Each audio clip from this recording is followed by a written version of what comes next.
Good morning students, welcome to Pioneer Convent School. Students, as we were doing our chapter number 4, materials, metal and non-metal. In the previous video, we did about the metals and the properties of metals. In today's video, we will doing about non-metals, physical properties of non-metal, uses of metal and non-metal and corrosion of metal. So let's start with the non-metals. Sulfur, phosphorus, hydrogen, oxygen, nitrogen, carbon etc. are non-metals.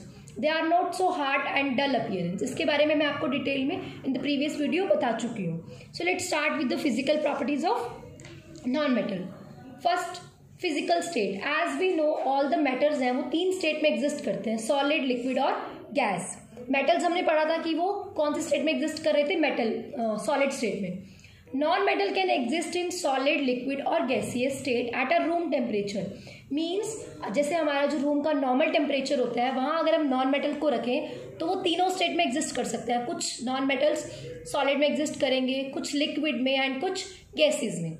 For example solid state, carbon, sulphur and iodine, ये तीन ऐसे non metals हैं जो कैसी state में exist करते हैं, solid state में. ब्रोमाइन वो कौन सी स्टेट में एग्जिस्ट करता है, लिक्विड में. Next gas, oxygen, nitrogen and hydrogen, ये तीनों ही क्या है, नॉन मेटल्स है और ये कैसी फॉर्म में एग्जिस्ट करते हैं, गैसियस फॉर्म में. एज वी नो हमारे एनवायरनमेंट में ऑक्सीजन और नाइट्रोजन गैस ज़्यादा अमाउंट में प्रेजेंट होती है. ऑक्सीजन जो गैस है वो लाइफ स्पॉटिंग गैस है. The next properties of non metals. Non metals are brittle. Brittle क्या होता है, ऐसे सब्सटेंसेस जिनको अगर हम हैमर से हिट करें तो वो ब्रेक हो जाए, वो पीसेस में टूट जाए. So they are not malleable and ductile. In the previous video, we discussed about the malleability and ductility. So जो non metals हैं वो क्या होते हैं, malleable और ductile नहीं होते हैं. मतलब हम इन्हें thin sheets में और वायर में चेंज नहीं कर सकते हैं क्योंकि इनका नेचर कैसा है, brittle in नेचर में है. ये क्या हो जाएंगे, इजीली ब्रेक हो जाएंगे. Next is non metals are generally soft. Non metals क्या होते हैं, सॉफ्ट होते हैं. अगर उन्हें हम टच करें तो वो क्या है, बहुत ज़्यादा सॉफ्ट. जैसे कि हमने कुछ एक्सेप्शंस की बात की थी मेटल्स में, वैसे ही कुछ एक्सेप्शंस नॉन मेटल में भी होते हैं. Like carbon. कार्बन एक नॉन मेटल है जिससे क्या बनता है, डायमंड बनता है और वो क्या होता है, हार्ड होता है. Next is the non metal are not sonorous. Sonoricity के बारे में भी आप पढ़ चुके हैं. सोनोरस का मतलब होता है जो साउंड प्रोड्यूस करे. जैसे ही अगर उसे हम किसी चीज से हिट करते हैं तो साउंड प्रोड्यूस करे, that is sonorous. But non metals are not sonorous. Non metals को अगर हम हिट करेंगे तो वो साउंड प्रोड्यूस नहीं करेंगे. फॉर एग्जाम्पल ऑक्सीजन जो गैस है उसे हम किसी से हिट करेंगे तो साउंड प्रोड्यूस नहीं करेगी. सल्फर है, कार्बन है, इन्हें हम हिट करेंगे तो क्या करेंगे, ये साउंड प्रोड्यूस नहीं करेंगे. So these are not sonorous. Next is non metals are not lustrous. Lustrous का मतलब क्या होता है, शाइनी अपीयरेंस. और नॉन मेटल्स क्या है, नॉट लस्टरस मतलब शाइनी नहीं है. वो कैसी अपीयरेंस में है, they are in dull appearance. वो कैसे दिखाई देते हैं, डल दिखाई देते हैं. Non metals have low melting point. Low melting point मतलब मीन्स थोड़ा सा ही अगर इन्हें टेम्परेचर मिलेगा तो ये इजीली मेल्ट होना स्टार्ट कर देंगे. यहाँ पे भी एक एक्सेप्शन है, दैट इज कार्बन. कार्बन का एक्सेप्शन है, वो कैसा होता है, उसका मेल्टिंग पॉइंट क्या है, लो होता है, सॉरी हाई होता है कार्बन का melting point. Next is bad conductivity. Conductivity का मतलब होता है जो अपने अंदर से इलेक्ट्रिसिटी या हीट को पास करने दे, कंडक्टर्स होते हैं. बैड कंडक्टिविटी का मीन्स है ऐसे मटेरियल, ऐसे सब्सटेंसेस जो अपने अंदर से हीट और इलेक्ट्रिसिटी को क्रॉस ना होने दे. So metals are usually bad conductor of heat and electricity. वो क्या होते हैं, बैड कंडक्टर होते हैं. बट यहाँ पे भी एक एक्सेप्शन होता है, दैट इज ग्रेफाइट. ये जो पेंसिल का आपको ब्राउन पार्ट, ब्लैक पार्ट दिखाई दे रहा है, tip, this is the graphite, lead जिसको बोलते हैं. इसमें से अगर हम इलेक्ट्रिसिटी क्रॉस कराना चाहें तो वो पास इजीली हो सकती है. तो यहाँ पे एक्सेप्शन क्या है, ग्रेफाइट का एक्सेप्शन है. सो दीज आर द, ये क्या थी हमारी मेटल की प्रॉपर्टीज थी. हमने जो मेटल की नॉन मेटल्स की प्रॉपर्टीज थी. अब हम क्या पढ़ेंगे, हमने क्या पढ़ लिया, फिजिकल प्रॉपर्टीज मेटल की भी पढ़ ली और नॉन मेटल की भी पढ़ ली. So have a look on the difference between metals and non metals. Quick है ये, फटाफट जल्दी से देख लीजिए. Metals have luster, non-metals have no luster. Metals are hard, non-metals are not hard. Exceptions क्या है, हार्डनेस का वही डायमंड बताया था मैंने आपको. Metals are malleable, non-metals are not malleable. Metals are ductile, non-metals are not ductile. Metals are good conductor of heat and electricity, non-metals are bad conductor of heat and electricity. Metals are solid, non-metals are solid, liquid or gas in nature. Metals are high in density, non-metals are low in density. Metals are high tensile strength, tensile का मतलब होता है जो easily break ना हो सके, that tensile strength इनकी high होती है metals की, और non-metals are low in tensile strength. So these are the difference between physical properties of metal and non-metal.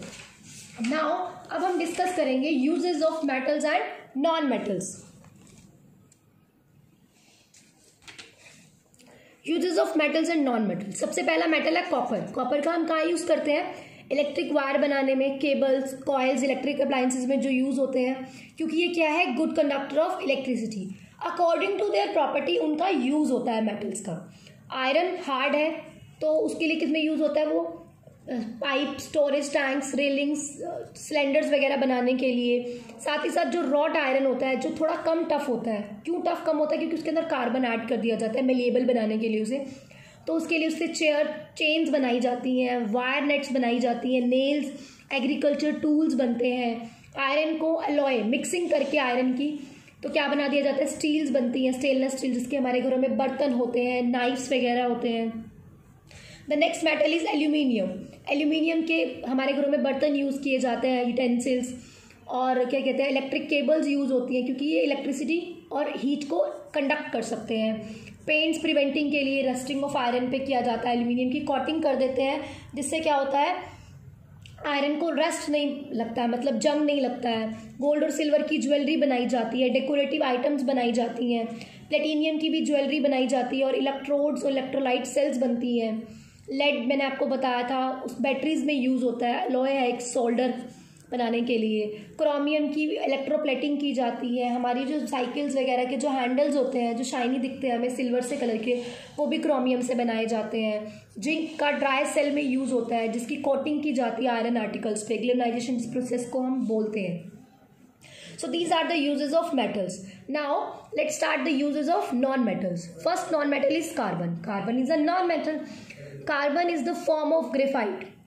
Graphite की फॉर्म है जिसको हम क्यों यूज़ करते हैं? ड्राई सेल्स में यूज़ करते हैं, और क्योंकि ये क्या है? Good conductor of electricity. जैसे मैंने आपको बताया था ये जो लेड है पेंसिल का, ये भी एक तरीके से ग्रेफाइट ही होता है. उसको लुब्रिकेंट्स बनाने में यूज़ करते हैं ग्रेफाइट का. पेंसिल्स बनाने में यूज़ होता है, स्लिपरी होता है क्योंकि पेपर्स पे इजीली मूव कर सकता है ये.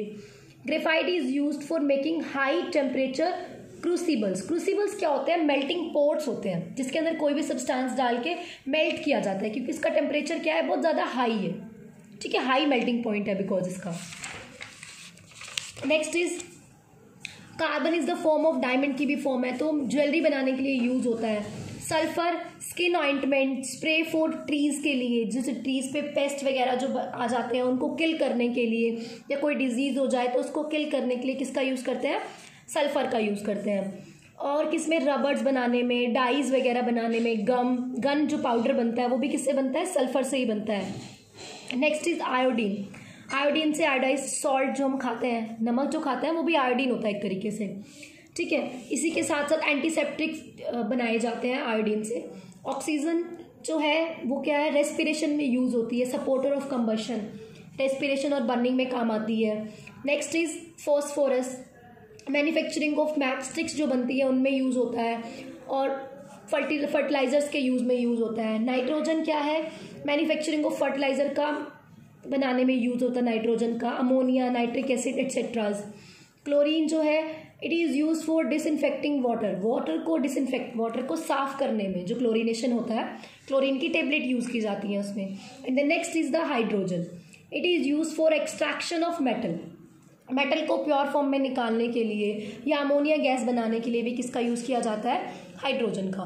तो स्टूडेंट यहाँ हमारे कंप्लीट हो जाता है मेटल और नॉन मेटल के uses. Our next topic is corrosion of metals. Corrosion का मतलब क्या होता है? कोरोजन मीन्स जंग.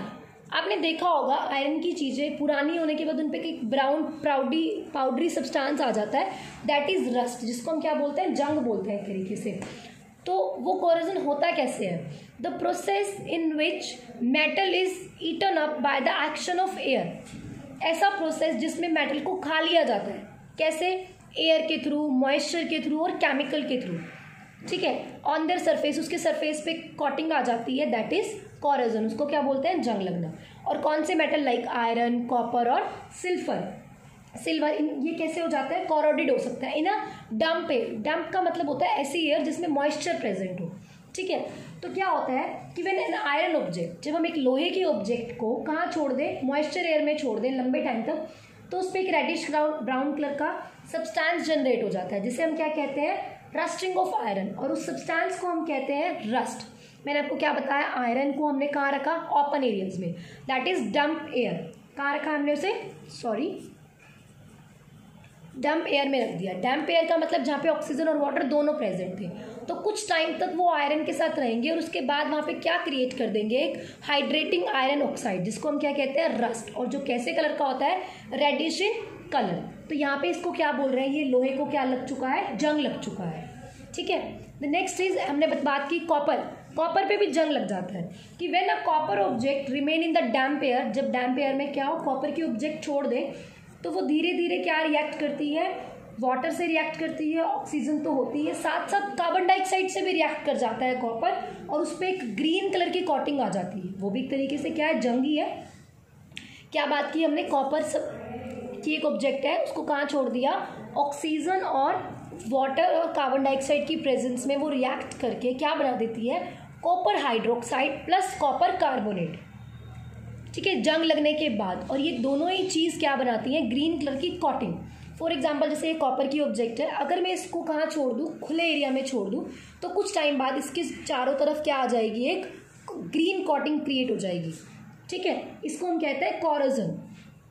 सो ऐसे ही सिल्वर की ऑब्जेक्ट भी आपने देखी होंगी, चांदी की आपकी मम्मा की पायल है, रिंग है, उसमें क्या होता है, वो भी क्या हो जाती है, ब्लैक हो जाती है कुछ टाइम बाद, क्योंकि जब उसे हम डेली यूज़ में यूज़ करते हैं तो उस पर भी क्या हो गया है, वो भी कॉरोजन हो जाता है एक तरीके से, क्योंकि हाइड्रोजन रिएक्ट मतलब प्रेजेंस में एयर की फॉर्म में रिएक्ट होने की वजह से वो ब्लैक हो जाती है, रिएक्शंस हो जाती हैं, इनको हम बोलते हैं रिएक्शन, रिएक्ट कर गई ये ऑब्जेक्ट। तो ये तो हो गया कॉरोजन। अब हम पढ़ेंगे प्रिवेंशन ऑफ कॉरोजन। कॉरोजन को आप कैसे प्रिवेंट कर सकते हो, प्रिवेंशन ऑफ कॉरोजन कैसे प्रिवेंट कर सकते हैं हम कॉरोजन को, by oiling and greasing, oil और ग्रीसिंग करके। ऑयल अगर ग्रीस अप्लाई कर दे सरफेस पे ऑब्जेक्ट के, मेटल की ऑब्जेक्ट पे, तो वो एयर और मॉइस्चर के कांटेक्ट में अगर आए तो भी वो क्या रिएक्ट नहीं करेंगे, क्योंकि जो वो ऑयल है वो एयर को रिएक्ट नहीं करने देगा आयरन से। By deposition of zinc layer, zinc भी आपको पता है मतलब उसकी लेयर को हम डिपॉजिट कर दें, किसी भी अदर मेटल को डिप करके, मोल्टन लिक्विड, एक जिंक का हम लिक्विड सॉल्यूशन बना लें और उसमें हम आयरन के ऑब्जेक्ट को डिप कर दें, तो उस पर क्या नहीं आएगा, जंग नहीं लगेगा। डिपोजिशन ऑफ अनदर मेटल, एक मेटल पे दूसरे किसी मेटल की हम क्या कर दें, डिपोजिशन, जिसको हम बोलते हैं इलेक्ट्रोप्लैटिंग कर दें, तो इससे भी क्या होगा, प्रिवेंशन हो जाएगी किसकी, कॉरोजन, जंग नहीं लगेगा। By protective layer of aluminium oxide, aluminium oxide की एक लेयर को फॉर्म कर दें जिससे क्या होगा, जंग लगने से बच जाएगा, ठीक है। एंड बाय अलॉइंग, अलॉइंग क्या होता है, मिश्र धातु, किसी ऑब्जेक्ट को जब आयरन की ऑब्जेक्ट बनाए हम उसमें तो क्या कर दें, कुछ चीजें मिक्स कर दें, that is alloying. By alloying भी हम क्या कर सकते हैं, प्रिवेंशन कर सकते हैं किसकी, कॉरोजन, कॉरोजन जंग लगने से बचा सकते हैं। And our last topic is alloy. Alloy क्या होता है, मिश्र धातु, जो मैं आपको बता चुकी हूँ। Alloy is a homogeneous mixture of two or more metals और नॉन मेटल्स, दो और दो से ज़्यादा मेटल या नॉन मेटल्स को बना के जो सब्सटेंस बनते हैं उन्हें हम क्या कहते हैं, अलॉय कहते हैं। ये होमोजेनस होता है, होमोजेनस का मतलब होता है कि जब दो या दो से ज़्यादा मेटल मिक्स किए और जब अलॉय बन गया तो उसमें से आइडेंटिफाई नहीं कर सकते कि ये वाला मेटल है और ये वाला मेटल है। जैसे चीनी, जब हम चाय बनाते हैं तो चाय में से हम आइडेंटिफाई नहीं कर सकते ना, ये पानी है, ये दूध है, ये चीनी है। तो ऐसे मिक्सचर जिसमें से उसके कंपोनेंट्स को हम आइडेंटिफाई ना कर सके, these are known as homogeneous mixture. Characteristics, alloy होते कैसे हैं, अलॉयज आर जनरली हार्ड होते हैं। फॉर एग्जांपल कार्बन को अगर हम आयरन में ऐड कर देते हैं तो पिग आयरन बन जाता है, तो उससे क्या होगा, वो हार्डनेस ज़्यादा बढ़ जाती है। रेजिस्टेंस टू कॉरोजन, जंग से नहीं लगता इन पे। हाई टेंसाइल स्ट्रेंथ, बहुत ज़्यादा स्ट्रॉन्ग होते हैं, इजीली ब्रेक नहीं होते हैं। हैव लो मेल्टिंग पॉइंट, इनका मेल्टिंग पॉइंट लो होता है, तो इजीली किसी भी चीज़ में मिक्सिंग करने में या वायर बनाने में ईजी होते हैं।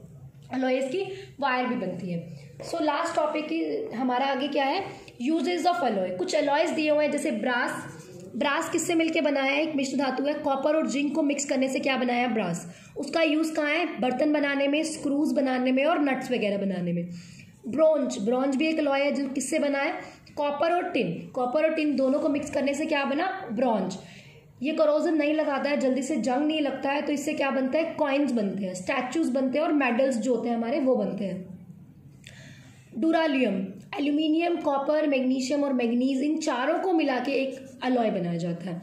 ये भी रेजिस्टेंस टू कॉरेजन है। इसमें भी क्या? ऑटोमोबाइल्स के पार्ट्स, प्रेशर कुकर वगैरह बनाए जाते हैं हमारे। जर्मन सिल्वर, जर्मन सिल्वर एक टाइप ऑफ सिल्वर है जिसमें क्या है? मिक्सिंग होती है किसकी? कॉपर, जिंक और निकल, इन तीनों को मिला के एक सब्सटेंस प्रिपेयर किया जाता है जिसे क्या बोला जाता है?